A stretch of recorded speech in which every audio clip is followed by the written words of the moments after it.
ทะเลหรอหนูสิเอาน้ำทะเลไปฝากแม่ทะเลครั้งหนึ่งต้องได้กินน้ำทะเลคือสิแซ่บเนาะลุงสลิปแบบว่าแถมหมอยให้มาแล้วเอ้ยไปทะเลอ่ะประกาศเด้อประกาศยังสูให้เฮ็ดเวียกดิบ่เป็นยังไงว่าได้เสียเฮ็ดเวียกนะคือเงียบแท้เก็บกระเป๋าเด้อให้เก็บกระเป๋าเสียเฮ็ดเวียกละสิไม่ค่ะโว้ยยังเงียบอีกอยู่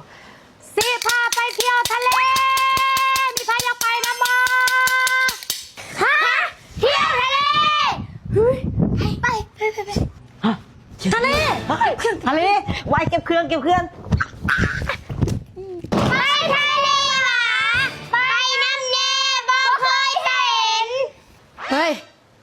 เด้ปัดเรื่องจังสิละไว้ไปน้ำสู่ซองคนเนี่ยก็คือกันเรื่องจังสิละไว้น้องม่อนบ่เคยเห็นทะเลเลยแม่นค่อยก็บ่เคยเห็นมาจะมาสรุปผู้ที่จะได้ไปเที่ยวทะเลในครั้งนี้นางน้ำนางมินตานางเมโนเย้น้องมอน นางยอนไซเบียวกูยังบ่ได้บอกซ้ำว่าผู้ใดได้จะไปผู้ใดได้จะอยู่เดี๋ยวนี้ฮะมารวมโตกันบายไปหมดทุกคนเล่นบ่เอื้อย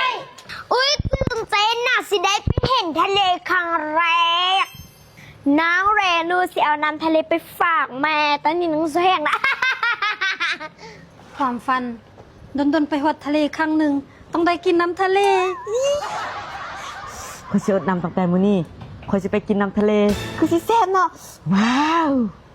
สิเป็นนุ่งสลิปแบบว่าแถมหมอยให้หมอยแย่ไปเลยแย่ไปหาผัวฝรั่งว้าวแล้วเอ้ย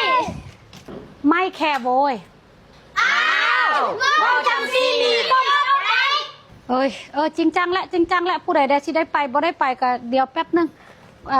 ขอโฆษณาแป๊บนึงเพราะลูกค้าบอกว่า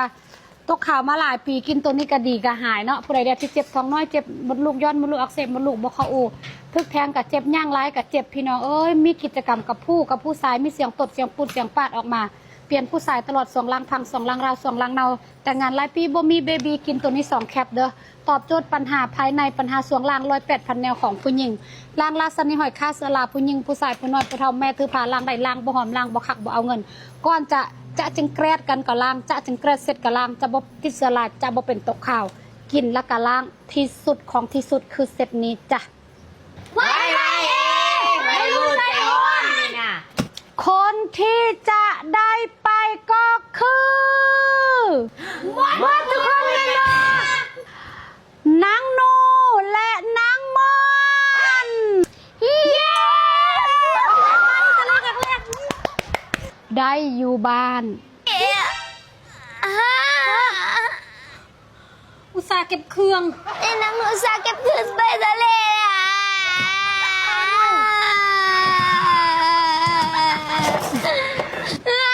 ตอนนี้นางอุตส่าห์แห้งนะ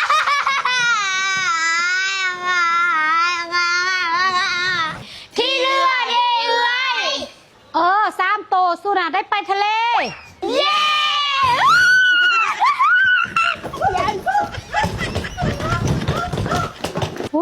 เนาะยกเลิกทัวร์แล้ว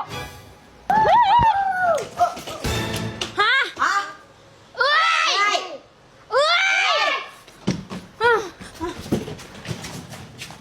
โอเคแป้งมาดามกอยมาเบิ่งเลยเห็นบ่ทาปุ๊บมันเนียนปับแบบนี้เลยเด้อ